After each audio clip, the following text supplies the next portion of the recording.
Bismillahirrahmanirrahim. Assalamualaikum warahmatullahi wabarakatuh. Alhamdulillahi ala ihsani wa syukrunnahu ala taufiqihi wa amtinani. Asyhadu an la ilaha illallah wahdahu la syarika la ta'ziman li sya'ni wa asyhadu anna Muhammadan abduhu wa rasuluhu da'iyan ila radwanih. Allahumma salli alaihi wa ala alihi wa sahbihi wa ikhwani amma ba'd. Ma'asyiral muslimin wal muslimat rahimani wa rahimakumullah. Alhamdulillah, pada kesempatan yang mulia ini kita kembali dipertemukan Allah Ta'ala untuk melanjutkan kembali pembacaan kitab Tazkiyatun Nafs karya Syekh Dr. Ahmad Farid hafizahullah Ta'ala. Kali ini kita memasuki pembahasan mengenai ad-du'a, ya, berdoa. Mudah-mudahan Allah Subhanahu wa Ta'ala menjadikan kita semuanya sebagai hamba yang semakin dekat dengannya, semakin dikokohkan imannya, dan semakin istiqomah di atas jalan yang lurus, yang mudah-mudahan kelak kita diwafatkan bersama dengan golongan ahlul jannah dan dijauhkan dari golongan ahlul nar. Amin ya rabbal alamin. Nah, berdoa di sini disebutkan firman Allah Ta'ala dalam surat Ghafir atau surah Al-Mu'min ayat yang ke-60. Allah Ta'ala berfirman, ud'uni astajib lakum. Ya, berdoalah kalian kepadaku, niscaya akan kuperkenankan bagi kalian. Nah, jadi di sini Allah Ta'ala memerintahkan kita untuk berdoa, memohon kepadanya, dan Allah menjanjikan, ya, istijabatul doa, keterkabulan doa. Dan keterkabulan doa ini, Pak, ini adalah bukan sesuai dengan kehendak kita, tapi sesuai dengan kehendak Allah Ta'ala.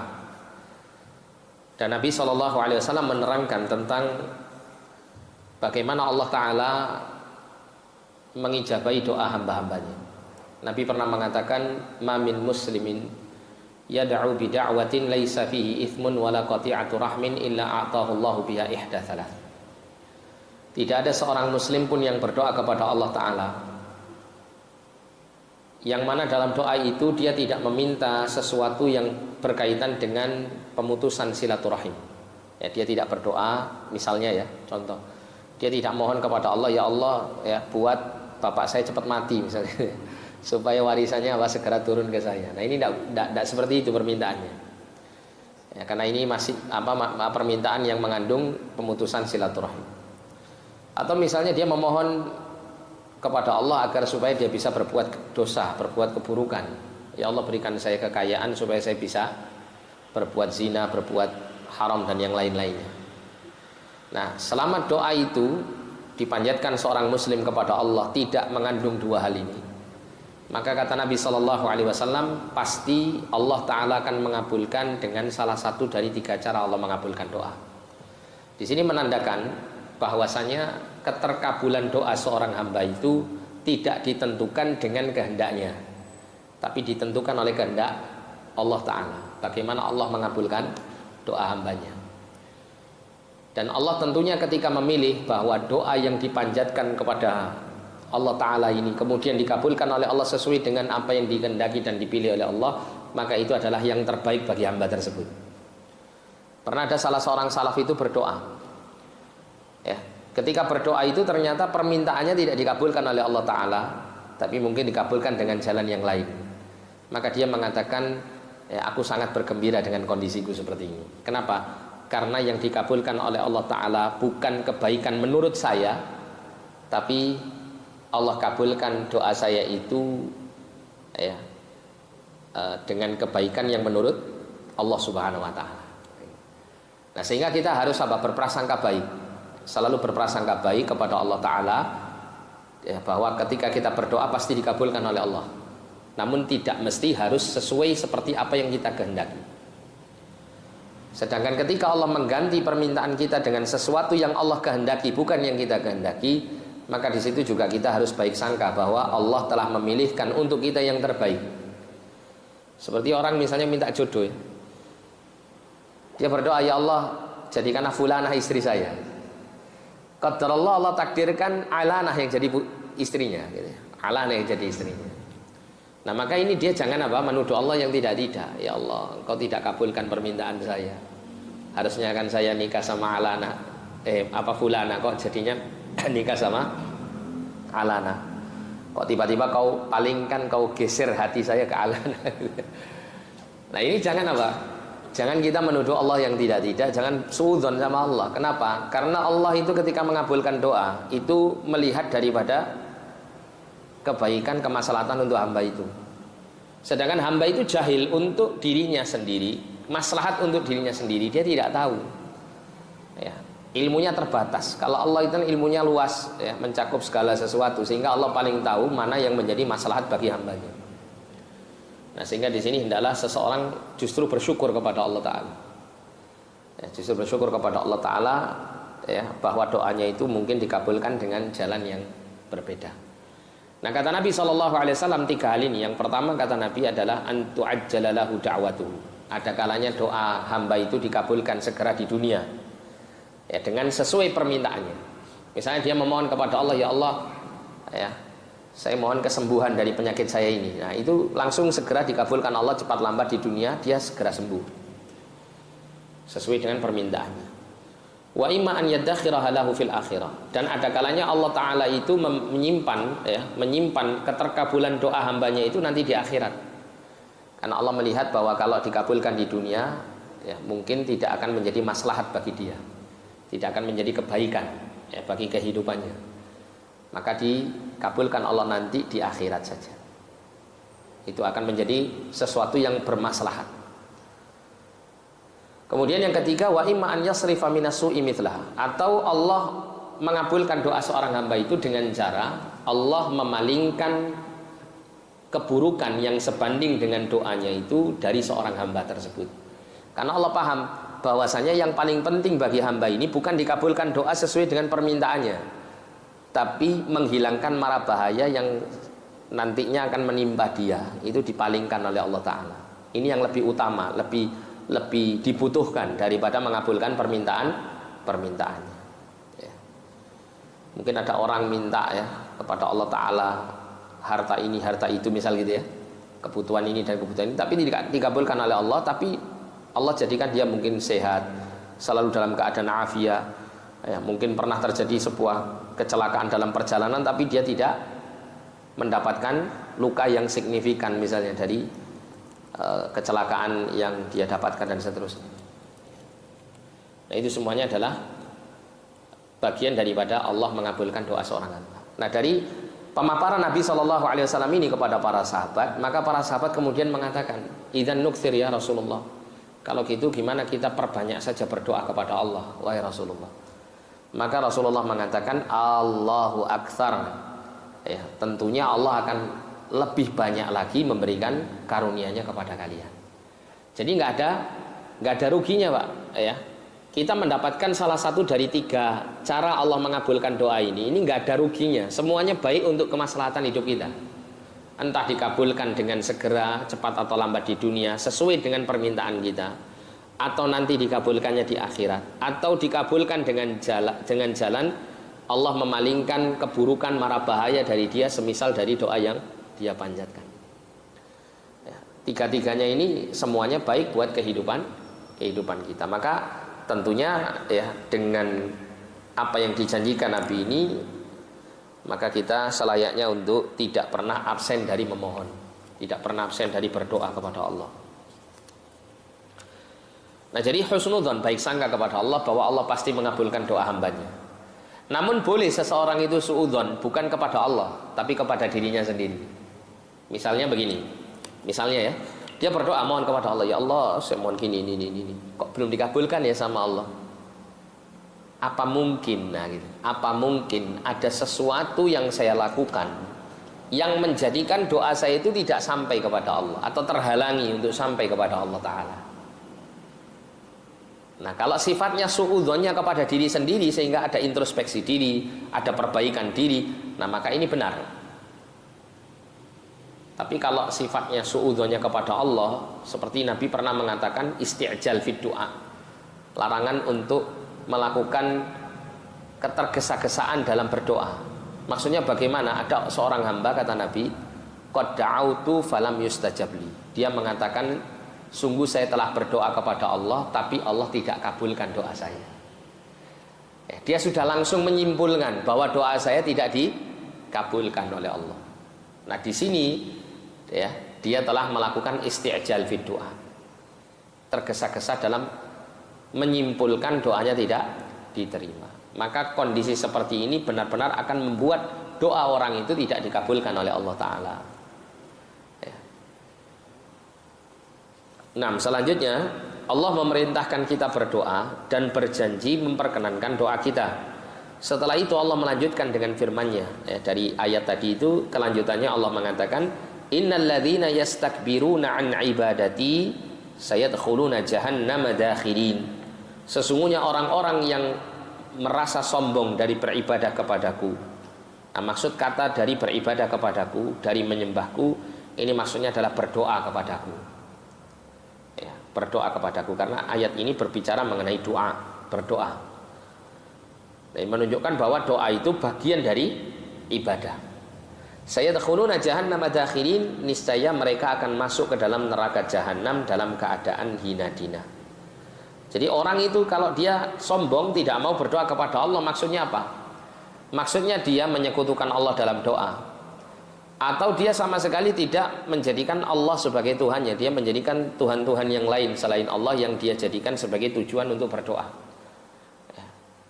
Atau orang itu merasa dirinya tidak butuh dengan Allah, seperti orang-orang ateis. Mereka punya keyakinan yang dibangun dengan keraguan-raguan mereka sebetulnya, bahwa Tuhan itu nggak ada.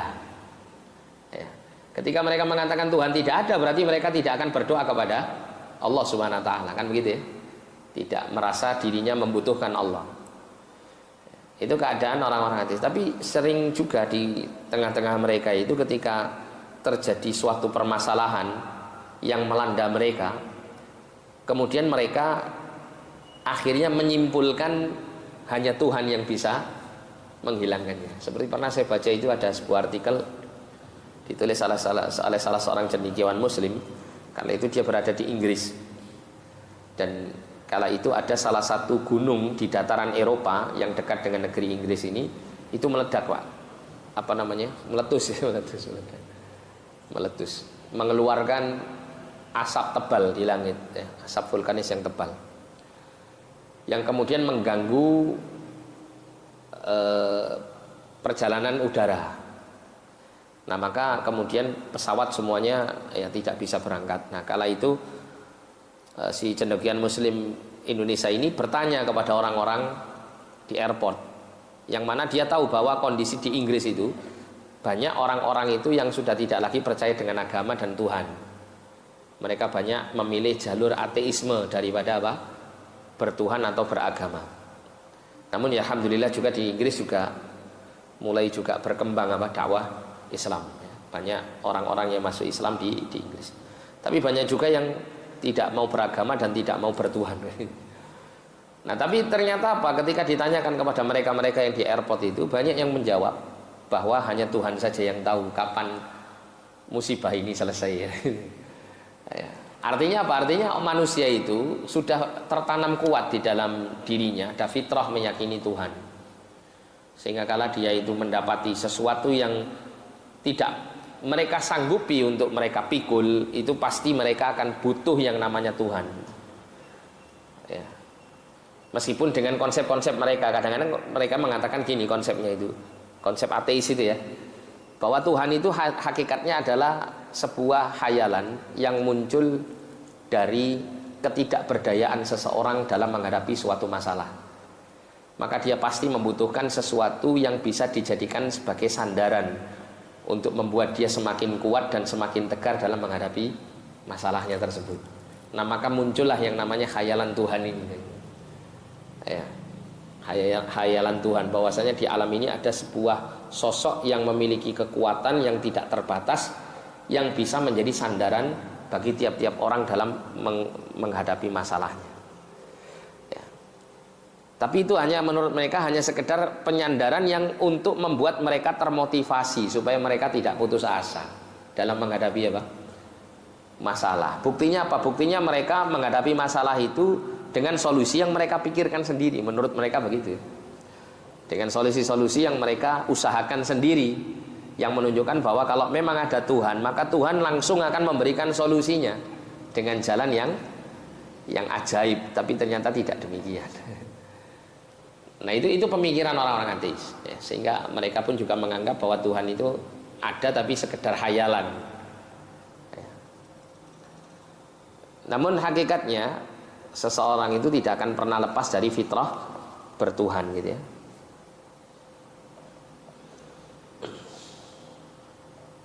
Kemudian dikatakan di sini, Maha Suci Allah yang Maha Agung, pemilik kemuliaan dan melimpah dan kemurahan tiada henti, yang menjadikan permohonan hamba akan segala kebutuhan sebagai ibadah kepadanya, memerintahkan hamba untuk memohon kepadanya, mencelanya dengan bentuk celaan paling sempurna, manakala tidak mau beribadah dan menganggapnya bersikap sombong kepadanya.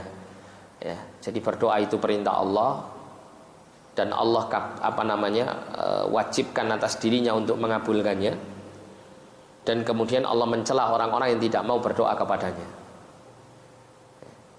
Kenapa Allah mencela mereka? Karena mereka ketika tidak mau berdoa kepada Allah, mereka merasa diri mereka itu tidak membutuhkan pertolongan Allah.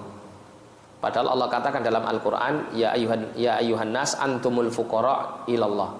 Wahai seluruh manusia, kalian itu fakir di hadapan Allah Ta'ala ya. Jadi hakikatnya engkau itu bisa memenuhi segala apa yang menjadi hajat keperluanmu. Itu hakikatnya Allah yang memberikannya, Allah yang memenuhinya. Namun demikianlah ya, di dunia ini Pak, Allah menjadikan seluruh kebutuhan manusia tercukupi itu dengan jalan yang sangat halus, yang membuat manusia tidak merasa bahwa itu semuanya adalah pengaturan dari Allah Ta'ala. Kenapa? Karena di situ ada nilai ujiannya. Kalau misalnya seseorang itu hidup seperti di dalam surga, di dunia ini ya, ketika dia menginginkan, aku ingin makan ini, tiba-tiba langsung Allah sediakan makanan itu di hadapannya sesuai dengan apa yang diharapkan, tanpa ada proses apapun ya. Maka tiap-tiap manusia pasti percaya dengan Allah Ta'ala. Tiap-tiap manusia pasti akan yakin kepada Allah Ta'ala dan pasti mau beribadah kepada Allah. Kenapa? Karena Allah langsung menunjukkan kuasanya di hadapan tiap-tiap manusia dengan jalan yang di luar proses-proses yang dilalui. Tapi Allah menciptakan makanan untuk menjadi makanan kita itu melalui jalan yang tidak semacam ini ya. Contoh misalnya kita makan Pak ya, misalnya makanan yang biasa kita makan, nasi, kemudian ada lauknya, ada sayurnya dan seterusnya. Kita makan, kita langsung makan begitu saja kan gitu ya. Padahal kalau kita mau sedikit saja merenung, luar biasa Allah itu menghadirkan makanan ini. Ada sebuah hikmah di mana kenapa kita setelah makan itu kita membaca alhamdulillahilladzi at'amani hadzal ta'ama min ghairi haulin minni wala quwwah. Segala puji bagi Allah yang telah memberikan aku makan ya, dengan makanan ini, wa razaqanihi, dan memberikan rezeki kepadaku, min ghairi haulin minni, dengan ketiadaan usahaku atau daya upayaku untuk meraihnya, untuk mewujudkannya, wala quwwah, dan tidak pula dengan kekuatanku. Coba kalau misalnya urusan makan satu piring ini Pak diberikan, dipikulkan kepada kita semuanya, tidak makan-makan kita ya.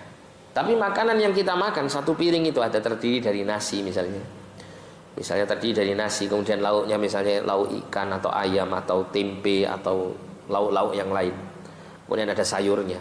Itu melibatkan banyak orang dan banyak proses pekerjaan di dalamnya. Dimulai dari menanam padi, ya kan? Dimulai daripada mengolah atau menanam kedelai yang kemudian diolah jadi tempe. Itu membutuhkan, untuk tempe saja membutuhkan banyak orang, banyak proses, dan banyak upaya yang dilakukan di dalam mewujudkan tempe itu tadi sebagai lauk yang kemudian ada di hadapan kita, kita tinggal santap makan. Termasuk ikan, ayam dan seterusnya. Semua punya proses, ada banyak orang yang terlibat di dalam terwujudnya makanan yang kita makan di hadapan kita. Yang kala itu kita tidak mengikuti proses-proses itu. Atau mungkin kita hanya mengikuti sebagian daripada proses tersebut, mungkin dari sisi masaknya. Tapi semuanya enggak. Makanya dikatakan di situ min ghairi haulin minni wala quwwah. Allah berikan rizki berupa makanan ini tanpa ada daya dan upaya, kekuatan dariku sama sekali. Enggak ada.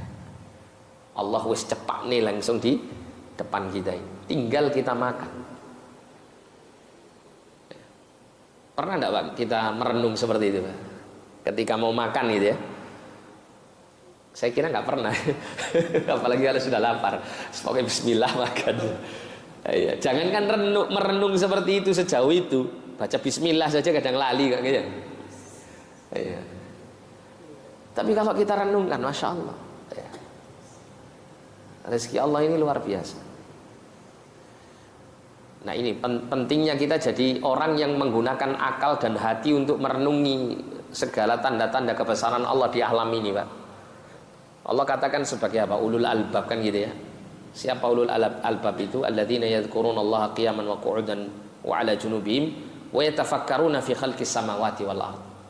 Salah satu sifat mereka adalah orang-orang yang memikirkan penciptaan langit dan bumi. Mikir, dia renungi, apa sih? Ya, kenapa kok begini? Tapi ini yang koridornya syar'i Pak ya. Jangan kebablasan.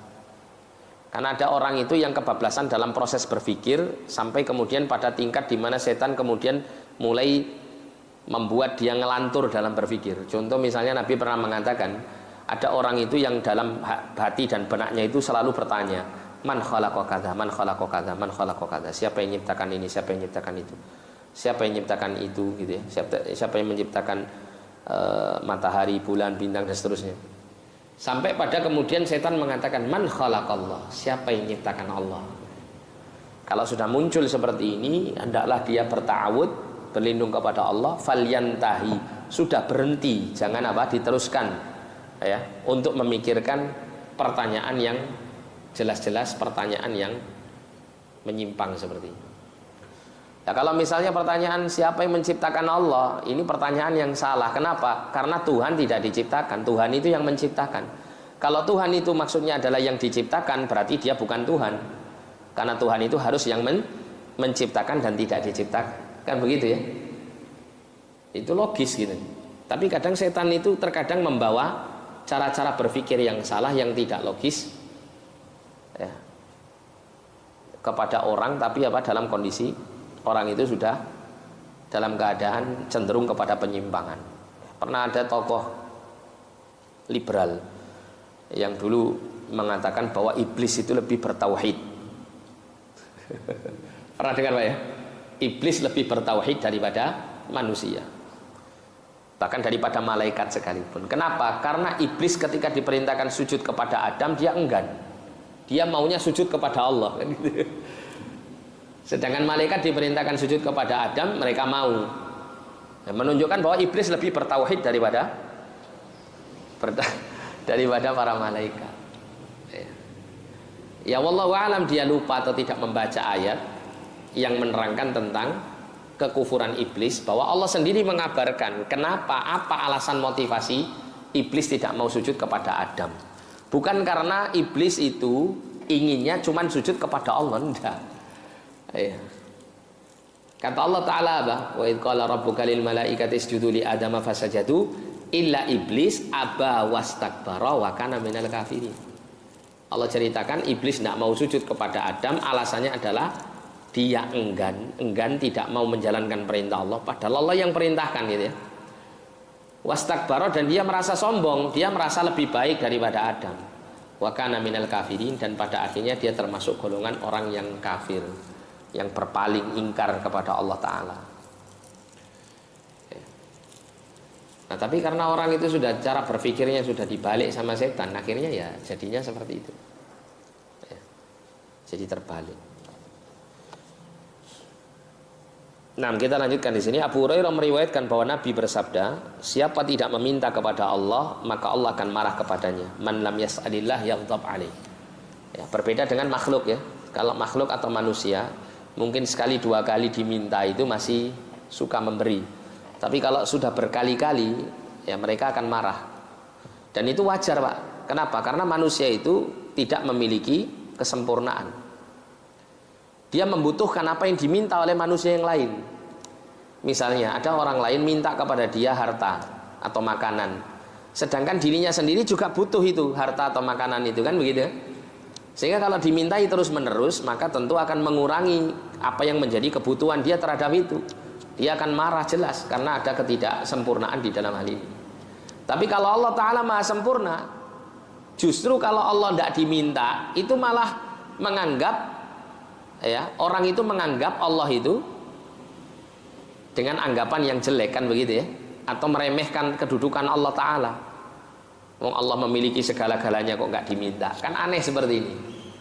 Orang lain ya yang memiliki sesuatu yang dia butuhkan tapi terbatas gitu ya, itu dia sangat jadikan harapan, tumpuan untuk meminta.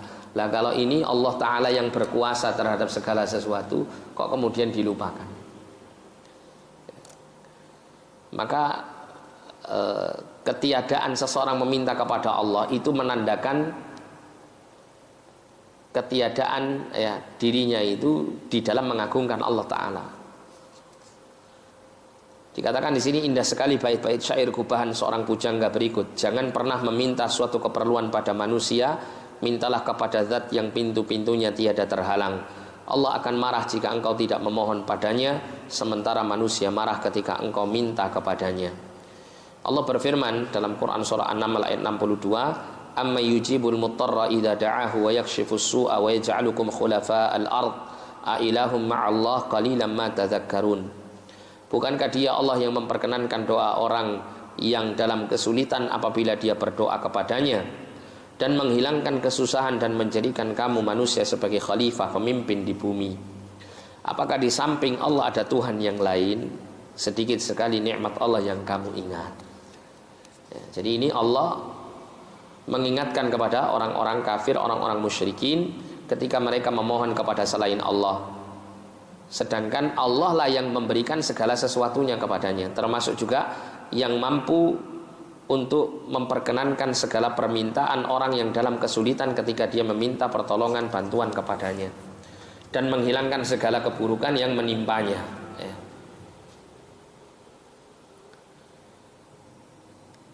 Jadi kalau kita perhatikan, ini ada satu pelajaran, bahwa kalau orang-orang musyrikin melakukan bentuk kesyirikan kepada selain Allah, peribadatan kepada selain Allah, maka Allah selalu mengingatkan mereka tentang perkara rububiyah.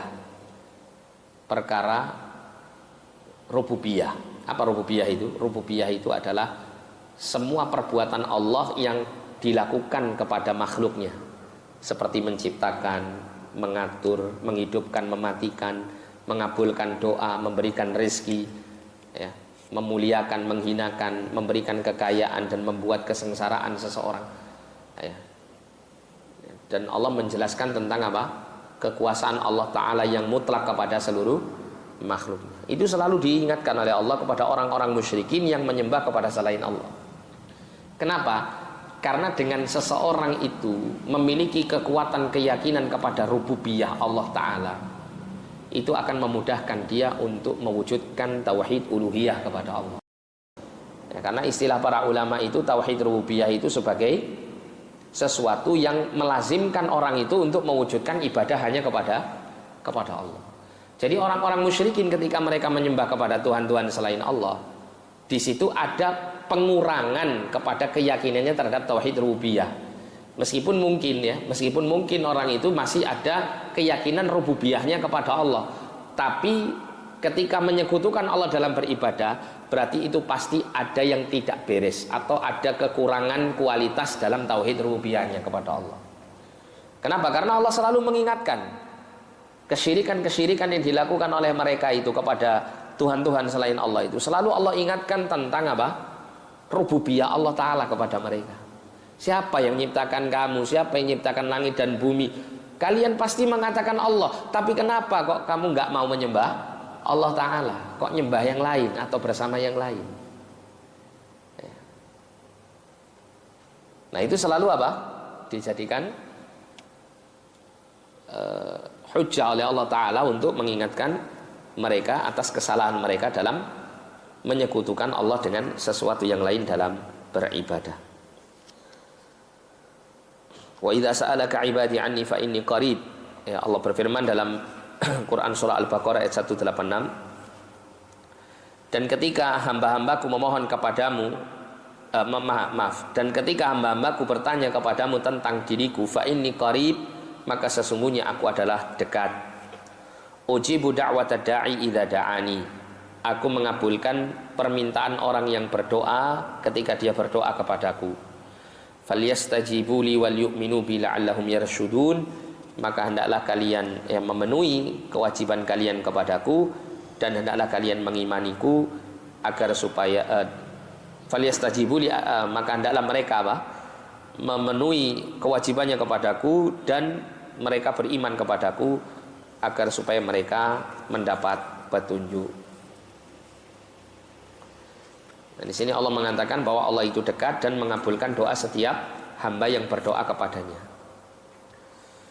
Nah, sehingga di sini tidak boleh kita merasa khawatir, gitu ya, bahwa doa saya ini jangan-jangan tidak diterima sama Allah, tidak dikabulkan sama Allah.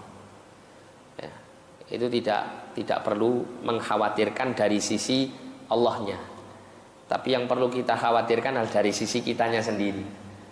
Ya, mungkin ada hal-hal kemaksiatan, dosa-dosa yang saya lakukan sehingga menghalangi doa saya untuk sampai kepada Allah atau diterima oleh Allah Ta'ala dan dikabulkannya. Ya, sehingga kita akan lebih memperbaiki diri dengan melakukan ketaatan dan ketakwaan kepada Allah Subhanahu Wa Ta'ala. Kemudian Rasulullah SAW mengatakan ad-du'a huwal ibadah, doa adalah ibadah. Setelah itu beliau membaca ud'uni astajib lakum, berdoalah kalian, niscaya aku akan kabulkan untuk kalian. Innal ladzina yastakbiruna an ibadati sayadkhuluna jahannama dakhirin. Sesungguhnya orang yang sombong tidak mau berdoa kepadaku, maka dia akan masuk ke dalam neraka jahanam dalam keadaan terhina. Kemudian penulis mengatakan doa itu pasti dikabulkan berdasarkan keumuman ayat-ayat dan hadis-hadis di atas, dengan catatan jika syarat-syarat sah doa itu terpenuhi. Rasulullah SAW bersabda, sungguh Allah Maha Pemalu, Maha Mulia. Innallaha hayyun karim, yastahyi min abdi idza rafa'a yadayhi ilaihi an yaruddahuma sifra. Kata Nabi SAW, sesungguhnya Allah itu pemalu dan Maha Mulia.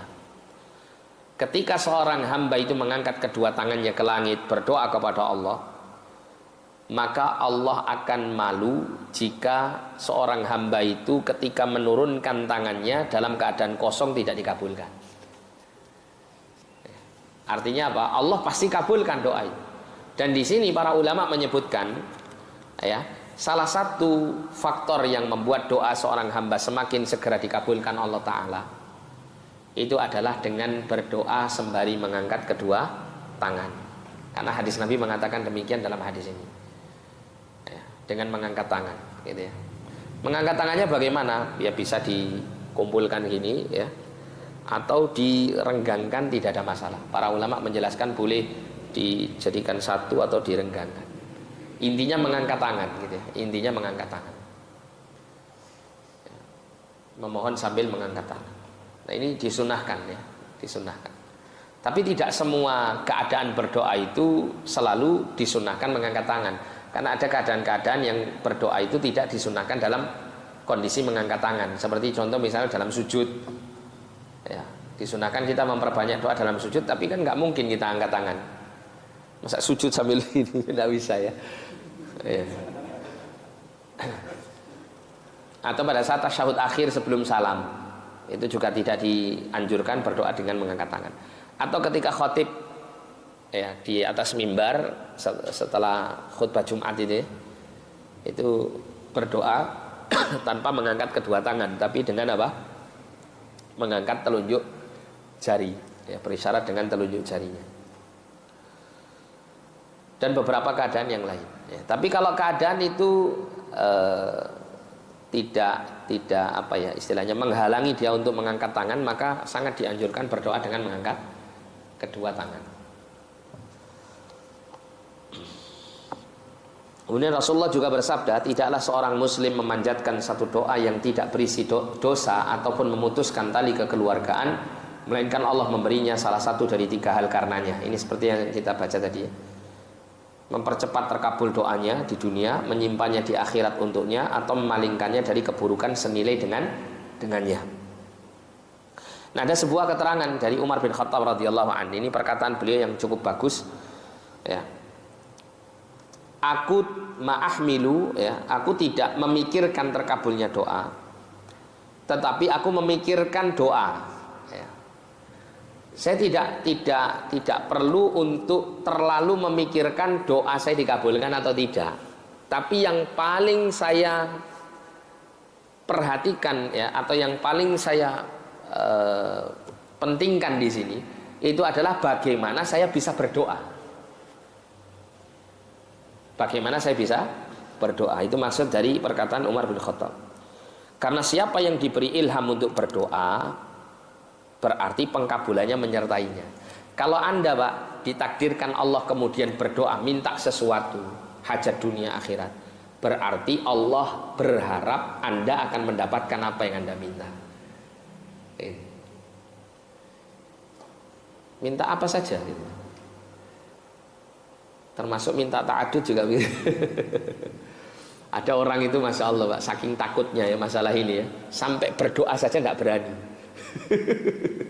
Ya, sampai minta saja nggak berani, doa ngangkat nggak berani, saking ya, takutnya dengan gambaran itu. Nah, maksud saya itu ya, berdoa. Pernah saya itu waktu dulu ya, waktu umroh dulu itu pernah ini Pak. Kan saya pernah bawa jamaah gitu ya. Di tengah jalan itu lucu. Jadi ada suami istri itu guyonan ya. Si istri ini ya nggak guyon sebetulnya, serius dia. Saya itu khawatir Ustaz, suami saya itu berdoa minta bisa nikah lagi. Saya bilang gini, ya sudah kalau gitu kuat-kuatan berdoa saja ya. Suaminya berdoa minta nikah lagi, istrinya berdoa mudah-mudahan suamiku tidak menikah lagi. Kuat-kuatan doa saja, mana yang paling kuat dikabulkan sama Allah. Ya. Tapi intinya orang itu kalau sudah ditakdirkan Allah berdoa, berarti apa? Cepat lambat pasti dikabulkan. Asal tidak ragu-ragu Pak. Kan ada orang ragu-ragu ya. Ketika dia bingung, minta apa enggak ya sama Allah ya. Jaluk apa lagi ya masalahnya. Akhirnya iskap pelan jaluk, tapi mintanya itu masih ragu-ragu dalam hatinya. Antara ya Allah kabulkan atau ya Allah jangan dikabulkan gitu ya. Jadi bingung. Ya. Terutama minta poin yang kita bahas tadi itu. Itu kan gitu, kadang kurang yakin gitu, kurang yakin. Ya, kalau dikabulkan ya opo, kalau gak dikabulkan ya opo kan gitu ya. Jadi punya gambaran-gambaran yang aneh-aneh. Nah ini doa yang nggak mungkin dikabulkan sama Allah. Kenapa? Karena dari min qalbin ghafilin lahin, dari hati yang lalai, nggak bener-bener yakin. Ya. Ud'ullaha wa antum muqinuna bil ijabah, kata Nabi. Berdoalah kamu kepada Allah dengan memiliki keyakinan kuat bahwa doamu dikabulkan sama Allah. Itu doa yang dikabulkan sama Allah nanti. Ya, kalau masih ragu-ragu, ya mending cari doa yang lain yang tidak meragukan. Ya. Minta yang bisa diyakini saja. Nah, kemudian ada berdoa. Yang pertama adalah memilih waktu-waktu mulia untuk berdoa, seperti pada hari Arafah, Ramadan, hari Jumat, dan waktu sahur. Nah, ini adalah hari-hari yang ada waktu-waktu yang mustajab di dalam hari-hari tersebut. Kemudian yang kedua, memanfaatkan kondisi-kondisi tertentu seperti turunnya hujan, ketika dua pasukan saling merangsek dalam perang di jalan Allah gitu ya, saling bertemu gitu ya, akan saling menyerang, itu ada kondisi di mana doa dikabulkan oleh Allah. Makanya para sahabat dulu itu ketika dalam kondisi seperti itu kan ada yang mereka memohon untuk mati syahid kan gitu ya, akhirnya Allah kabulkan. Dan saat sujud serta waktu antara adzan dan iqamah, termasuk juga sepertiga malam yang terakhir ya, ketika Allah turun ke langit dunia. Nah, dikatakan di sini Rasulullah bersabda, ya, saat paling dekat seorang hamba dengan Rabb-nya adalah ketika ia sujud, maka banyak-banyaklah berdoa saat sujud. Aqrabu ma yakunu bainahu wa bainal aqrabu ma yakunu baina rabbihi wa baina 'abdihi adalah apa? Wa huwa sajidun gitu. Yaitu keadaan yang paling dekat antara dirinya dengan Allah Ta'ala itu adalah dikala dia sujud. Fa'aktsiru doa, maka perbanyaklah untuk berdoa di dalam sujud. Kemudian doa antara adzan dan iqamah tidak ditolak. Termasuk juga doanya musafir, ya, doaul musafir, orang yang melakukan perjalanan jauh dalam rangka bukan untuk maksiat. Itu doanya dikabulkan oleh Allah. Doanya dikabulkan oleh Allah. Banyak sebetulnya, ya, kondisi-kondisi di mana doa seseorang itu dikabulkan oleh Allah. Termasuk juga menggunakan apa, wasilah, tawasul yang syar'i. Tawasul yang syar'i, misalnya seseorang berdoa dengan menyebut al-asmaul husna. Walillahil asmaul husna fad'uhu biha. Dan Allah memiliki nama-nama yang terbaik, maka berdoalah kalian dengan menyebut nama-nama itu. Kemudian juga bertawasul dengan amal soleh. Bertawasul dengan amal soleh, seperti kisah 3 orang yang ada di dalam gua itu, ya, kisah yang masyhur. Kemudian berdoa dengan menyebut kondisi dirinya. Nah, ini yang mungkin tawasul yang jarang kita ketahui. Contohnya gimana? Misalnya, ya Allah, saya lapar belum makan 3 hari, ya Allah, berikan aku makan. Nah, gitu. Itu tawasul dengan menyebutkan apa, keadaan dirinya. Atau ya Allah, saya sekarang dalam keadaan ditimpa musibah, ditimpa kesulitan, dan Engkau adalah Tuhan yang maha tahu tentang keadaan saya, maka bantulah, tolonglah saya, hilangkan musibah yang menimpa, kesulitan yang menimpa saya. Nah, begitu. Itu adalah doa, ya, melalui tawasul dengan keadaan diri.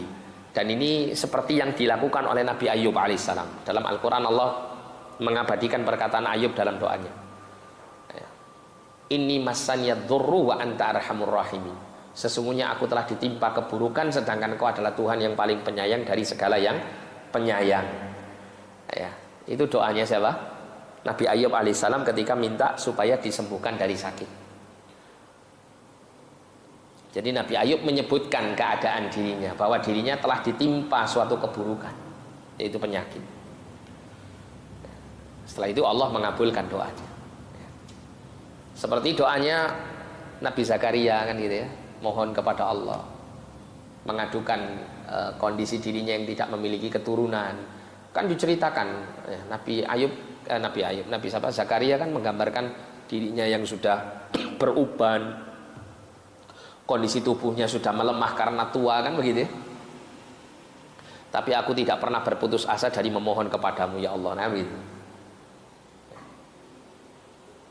Nah, itu tawasul yang dibenarkan, ya. Dan diantara seseorang itu dikabulkan segera doanya adalah dengan bertawasul dengan hal-hal yang masyru' ini, ya, hal-hal yang disyariatkan. Kemudian yang ketiga, mantap dan yakin dikabulkan. Jadi doa tidak perlu ragu-ragu di dalam hatinya, ya.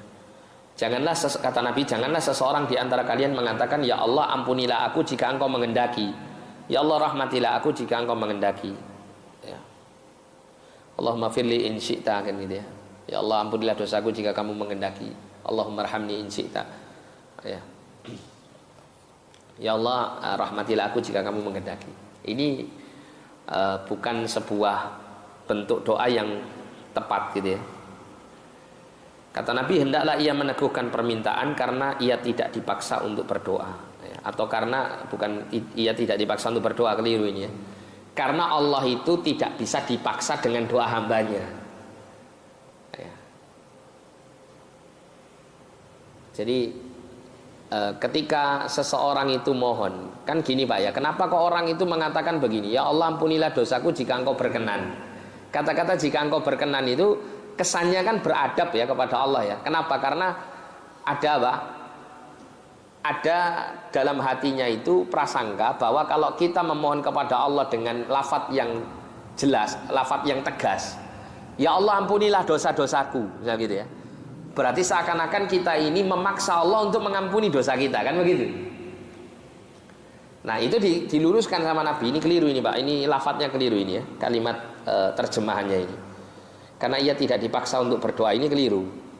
Karena Allah itu tidak dipaksa dengan berdoa, dengan doanya seorang hamba ya, ini keliru. Ini lafadz Arabnya tidak begini.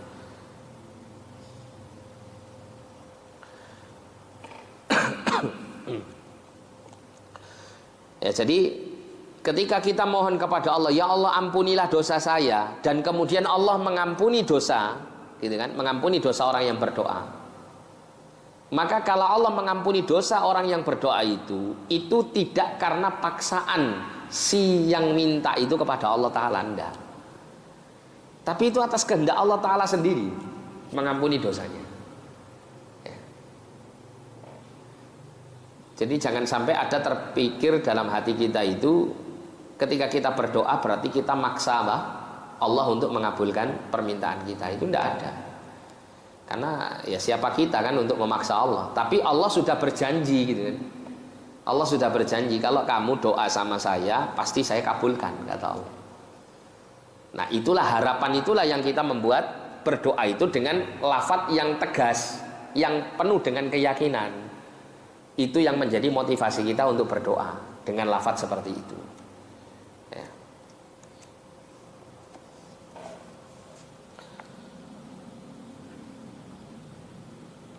Kemudian yang keempat, bersuci menghadap kiblat dan mengulang doa sebanyak 3 kali seperti disebutkan dalam hadis riwayat Muslim.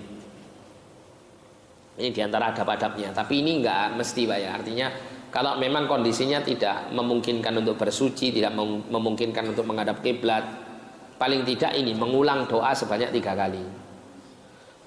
Mengulang doa sebanyak 3 kali, yang menunjukkan bahwa pengulangan doa itu adalah menunjukkan apa?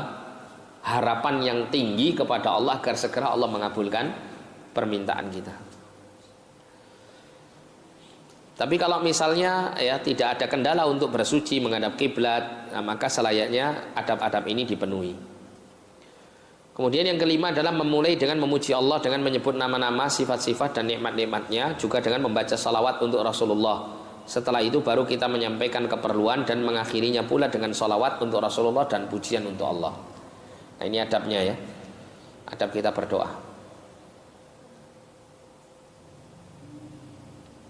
Dan kita kalau memenuhi adab-adab ini maka akan lebih cepat Allah mengabulkan ya, atau lebih kuat dalam pengkabulan doanya. Kemudian yang keenam, memakan makanan halal, tidak berdoa yang berisi dosa dan tidak pula memutuskan tali kekeluargaan. Dia berusaha untuk mendapatkan pemenuhan kebutuhannya dengan jalan yang halal atau dengan sesuatu yang zatnya halal. Ini pernah diceritakan Nabi Shallallahu Alaihi Wasallam tentang keadaan seseorang yang dia melakukan perjalanan di padang pasir yang luas ya. Kata Nabi Shallallahu Alaihi Wasallam, asy'atha aghbara yamuddu yadayhi ila sama. Jadi kondisinya itu rambutnya acak-acakan, pakaiannya penuh dengan debu dan kotoran. Kemudian dia mengangkat tangannya sembari mengatakan ya Rabbi ya Rabbi, wahai Rabbku, wahai Rabbku. Jadi Nabi menceritakannya, seseorang yang yutilus safar ya, melakukan perjalanan jauh cukup lama. Nah poin ini Pak, ini ya adalah suatu keadaan di mana seseorang itu mustajab doanya. Karena Nabi pernah mengatakan salah satun la turaddu da'watu. Ada 3 golongan manusia yang doanya tidak ditolak. Di antaranya adalah doaul musafir, doanya musafir atau dakwatul musafir. Doanya orang yang melakukan perjalanan jauh. Nah kemudian ada kata Nabi SAW, keadaan orang tadi selain melakukan perjalanan jauh, yang kedua adalah kondisinya itu mengkondisikan keadaan yang sangat sederhana, rambutnya acak-acakan, pakaiannya ya penuh dengan debu. Ini ada sabda Nabi SAW yang mengatakan bahwa ada di antara hamba-hamba Allah yang kondisinya seperti ini, yang mana ketika dia mengetuk rumah demi rumah orang lain itu dia pasti akan ditolak ya, pasti akan ditolak oleh manusia. Tapi ya kalau seandainya dia itu bersumpah atas nama Allah, berdoa mohon kepada Allah dengan bersumpah atas nama Allah, la abarrahu, kata Nabi, maka doanya pasti dikabulkan oleh Allah Ta'ala. Nah, lelaki ini kondisinya hampir sama dengan orang yang disebutkan Nabi tadi. Dalam keadaan ya pakaiannya kotor karena jauhnya perjalanan yang terus dia tempuh, dan kemudian apa? Rambutnya acak-acakan. Kemudian yang ketiga adalah yamuddu yadaihi ilas sama. Dia mengangkat kedua tangannya ke langit.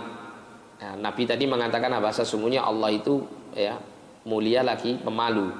Allah malu jika hambanya berdoa dengan mengangkat tangan kemudian mengembalikannya dalam keadaan kosong, tidak dikabulkan. Kemudian mengatakan ya Rabbi ya Rabbi. Kata Rabb itu ya itu salah satu isim min asma'illah, salah satu nama Allah Ta'ala, yang siapa yang berdoa dengan menyebut nama Allah maka akan dikabulkan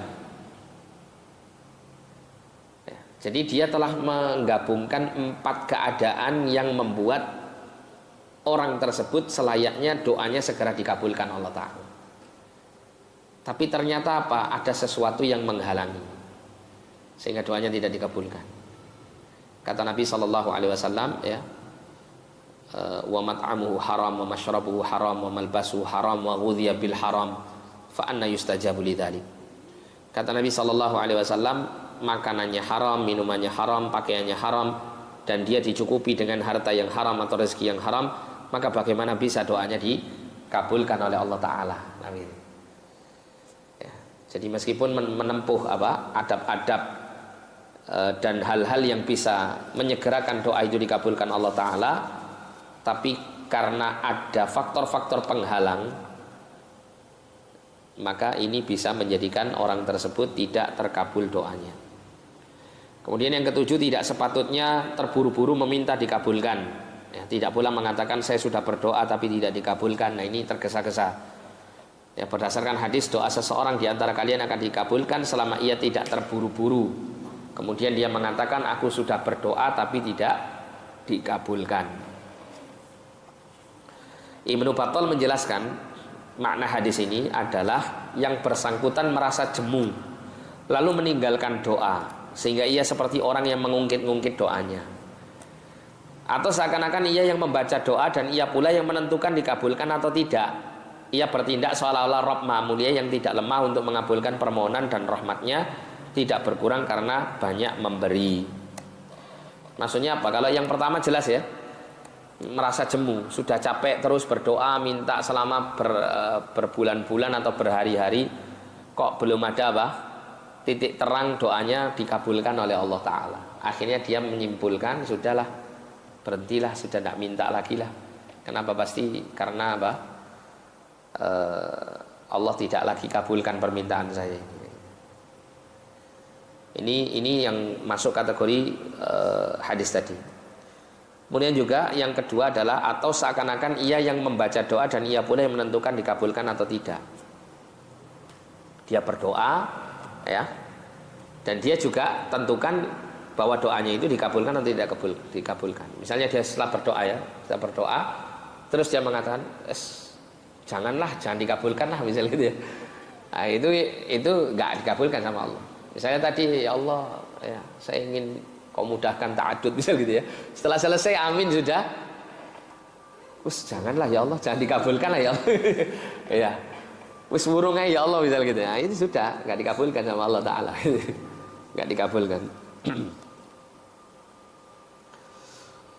Inilah salah satu adab doa yang senantiasa memohon tanpa berputus asa menantikan jawaban doa. Hal ini mengandung penyerahan diri, tunduk, dan memperlihatkan rasa membutuhkan ya, contoh seperti Nabi Zakaria tadi dalam surah Maryam itu kan diceritakan bagaimana Nabi Zakaria sejak muda sampai tua itu terus berdoa mohon supaya dikaruniai keturunan.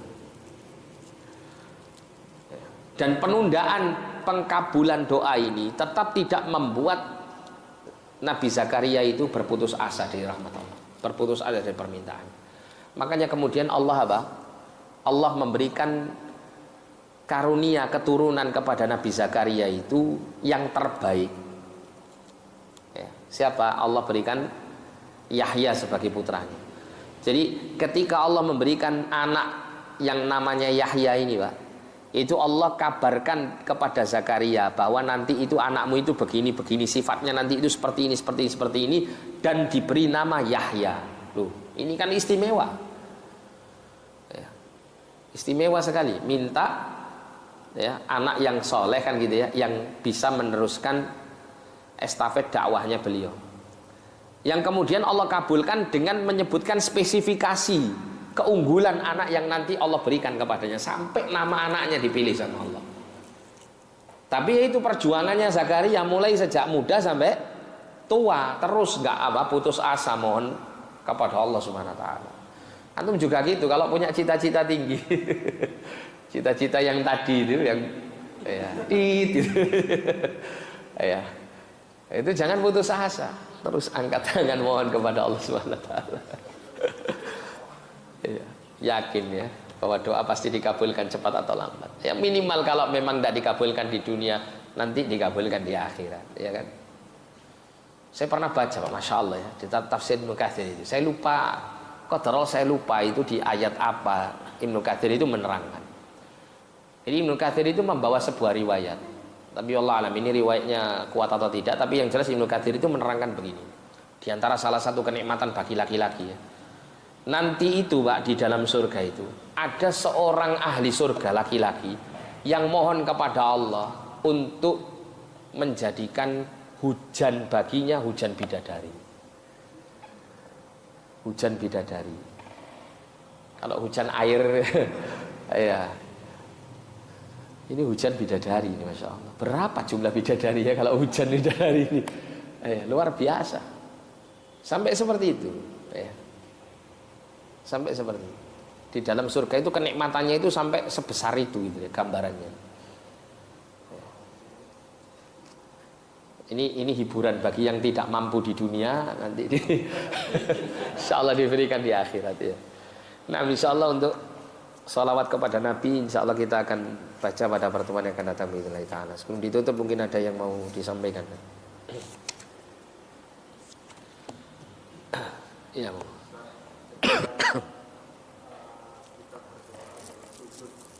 Iya. Iya. Yang diutamakan dengan bahasa Arab. Yang diutamakan adalah dengan bahasa Arab. Kalau seandainya dia tidak mampu, maka boleh dia gunakan bahasa yang lain. Tapi kalau dia memiliki kemampuan untuk berbahasa Arab ketika dia berdoa dalam sujud, maka dia gunakan bahasa Arab. Dan yang lebih afdol, tentunya berdoa yang lebih afdol itu adalah dengan doa-doa yang ma'thur ya, doa-doa yang diajarkan Nabi SAW. Itu yang lebih afdol. Meskipun boleh-boleh saja seseorang itu berdoa menyesuaikan dengan hajat keperluannya, dia memohon secara spesifik, meminta sesuatu yang lafadznya tidak sama dengan doa yang diajarkan Nabi ya. Jadi yang lebih utama dia gunakan bahasa Arab, tapi kalau tidak mampu maka boleh dengan bahasa apa saja. Wallahu a'lam. Karena lafadznya di situ fa'aksiru doa, perbanyaklah oleh kalian berdoa. Dan Nabi tidak mengatakan perbanyaklah oleh kalian berdoa yang sesuai dengan tuntunanku atau doa yang sudah aku ajarkan misal gitu ya. Tidak seperti itu. Tapi sifatnya mutlak, bebas.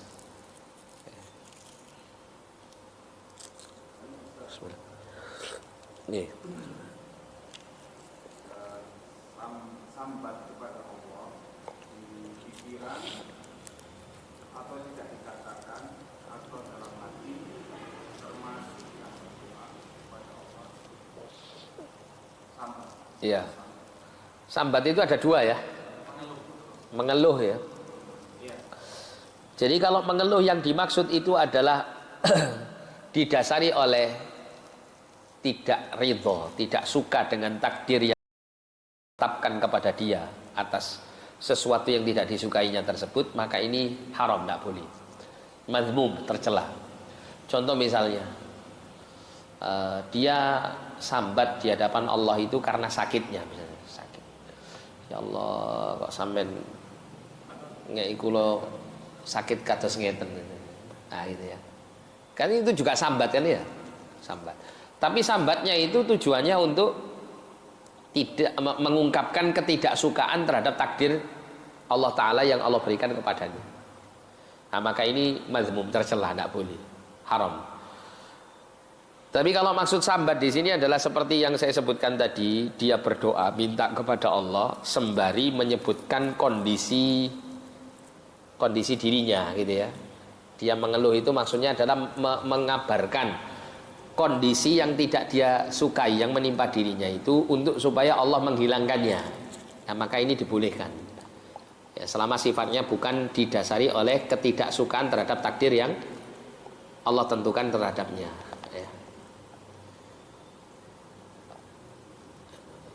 Dikisahkan tentang kisahnya Nabi Ayub tadi itu, Pak. Nabi Ayub itu ketika dikasih sakit, ketika ditimpa berbagai macam musibah, itu kan ketika dirasakan oleh beliau sekitar berapa tahun ya? Beberapa tahun lah gitu ya, saya lupa. Istrinya kan langsung mengingatkan kepada Ayub ya, atau meminta kepada Ayub itu untuk langsung minta saja, mohon saja kepada Allah supaya Allah segera mengabulkan mengobati penyakitnya dan menghilangkan musibah yang menimpanya. Tapi Nabi Ayub kemudian mengatakan kepada istrinya, ya, sungguh aku merasa malu kepada Allah. Allah sudah memberikan kita kenikmatan sekian tahun gitu ya, sedangkan sekian tahun lebih sedikit gitu ya, daripada kenikmatan yang sudah Allah berikan itu, saya merasakan ujian ini gitu. Saya lupa 17 tahun dengan 7 tahun atau berapa gitu ya. Berapa? 18 tahun, diuji 18 tahun. Ya, dengan kenikmatan yang dirasakan selama berapa tahun? 70 tahun ya. Saya lupa, pokoknya seperti itu. Sehingga Nabi Ayub merasa malu untuk berdoa kan gitu ya. Merasa malu sampai pada akhirnya kemudian ya yang namanya manusia diuji ya mungkin cepat lambat ya tidak sanggup ya. Tapi itu Masya Allah sudah sekian tahun ya, cukup lama Nabi Ayub mampu untuk menahan deritanya gitu. Akhirnya berdoa minta kepada Allah. Nah, artinya kalau sambatnya seperti itu tidak apa-apa ya. Inni masaniyad dzurru wa anta arhamur rahimin. Ya Allah, saya ini ditimpa keburukan ya, ditimpa penyakit, ditimpa hal yang tidak aku sukai ini ya, sedangkan Engkau adalah Tuhan yang penyayang, yang paling penyayang di antara yang menyayangi. Maksudnya apa? Ya Allah, kabulkan apa permintaanku agar Engkau mengabulkan menyembuhkan penyakitku dan menghilangkan keburukan yang menimpaku.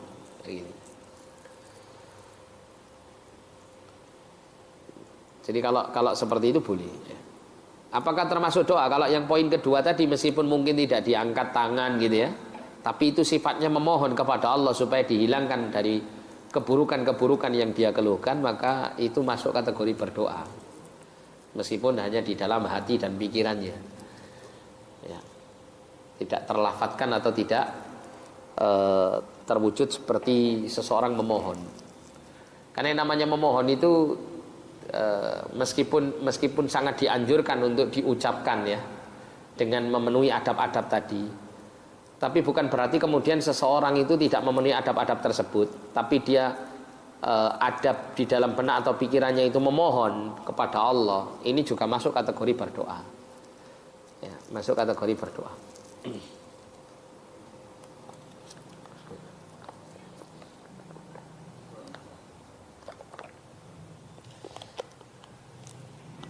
Kita tutup saja Pak ya, dan nanti kalau ada pertanyaan kita lanjut setelah ditutup. Nah, jazakumullah khairan barakallahu fikum. Kita tutup dengan doa kafaratul majelis. Subhanakallahumma bihamdika asyhadu an la ilaha illa anta astaghfiruka wa atubu ilaik. Wa sallallahu ala nabiyyina Muhammadin wa ala alihi wa sahbihi wa sallam. Wa akhiru da'wana alhamdulillahi rabbil alamin. Wa lakum minkum wassalamu alaikum warahmatullahi wabarakatuh.